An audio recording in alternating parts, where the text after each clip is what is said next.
Guys, good evening. এখন রাতের ডিনারে বসেছি।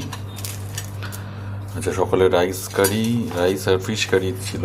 এখন যেটা নিয়েছি রাইস, সেম আইটেম। এখন আর কোনো কমপ্লিমেন্টারি পাঁপড় দেয়নি।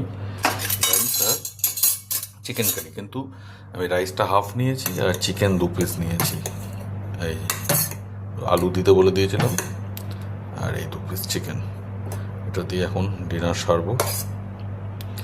না, 3 পিস চিকেন দিয়েছে বাবা, না 2 পিস চিকেন দিয়ে, না 3 পিস চিকেন দিয়েছে।